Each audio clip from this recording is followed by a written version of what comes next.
La légendaire bière maudite est brassée en l'honneur de gaillards téméraires et damnés qui ont pactisé un jour avec le diable.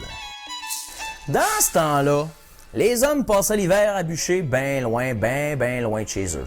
Une fois les récoltes terminées, ils quittaient leur village, leur maison, leur famille pour partir en direction des chantiers. Ils remontaient les rivières à bord de leurs grands canots d'écorce afin d'atteindre les forêts du nord. Là-haut, les hivers étaient longs et les nuits étaient froides. Les jours étaient courts. Entassés dans des camps de bois, les hommes n'avaient pas souvent l'occasion de s'amuser. Et quand le soir, autour du feu, ils se mettaient à rêver, c'est toujours vers le blonde restée au village que voguait leur imagination.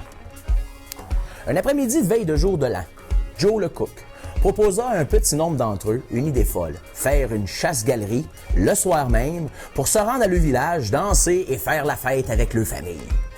La chasse-galerie, une invention de Satan, faisait voler les canots et permettait de se rendre à l'autre bout du pays en quelques minutes à peine. Mais pour embarquer dans une chasse-galerie, il fallait faire un pacte avec le diable. Il était interdit de sacrer, défendu de porter des signes religieux. Il ne fallait en aucun cas toucher les croix des clochers qu'on croisait. Il ne fallait pas emporter de boisson et finalement, il fallait à tout prix revenir avant le lever du jour. Sur le coup, les hommes hésitèrent un peu, mais pas trop longtemps. Dans le fond, les risques étaient assez minimes et les avantages tellement grands. Ils s'installèrent donc dans un canot. Joe le cook prit la place du guide. Et ils prononcèrent d'une seule voix, tous ensemble, un peu nerveusement, les paroles magiques. Akabis, Akabras, Akabram, transporte-nous par-delà les montagnes.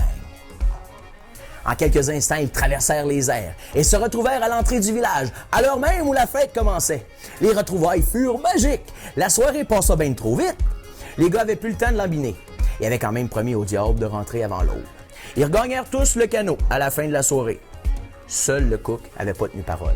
Il avait pris un verre, puis deux, puis trois, puis bien d'autres encore. Il était tellement saoul qu'il a fallu l'attacher dans le fond du canot parce que cet innocent-là menaçait de se jeter par-dessus bord à tout moment. Malheureusement, aucun des autres bûcherons savait comment manœuvrer ça, une chasse-galerie. Il arriva ce qui arriva. Le canot se mit à zigzaguer dangereusement. Les hommes se mirent à sacrer. Un d'entre eux, mort de peur, fit même un signe de croix. Tout à coup, le canot frappa une tête d'épinette plus haute que les autres. Il se renversa et les hommes tombèrent d'autre en bas à travers les branches. Bing, bang, cric, crac! Heureusement, la neige épaisse au sol amortit leur chute. Et le hasard voulut qu'ils se retrouvèrent non loin du camp. Ils filèrent en douce s'y coucher avant que les autres ne les voient rentrer. C'est en l'honneur de cette épique aventure qui faillit bien mal tourner à cause d'un pacte avec Lucifer qu'est brassée la maudite. Une bière rouge et chaude comme les flammes de l'enfer. Une bière forte qui défia les conventions sans craindre les répercussions. Une bière de tentation qui sonne comme un blasphème.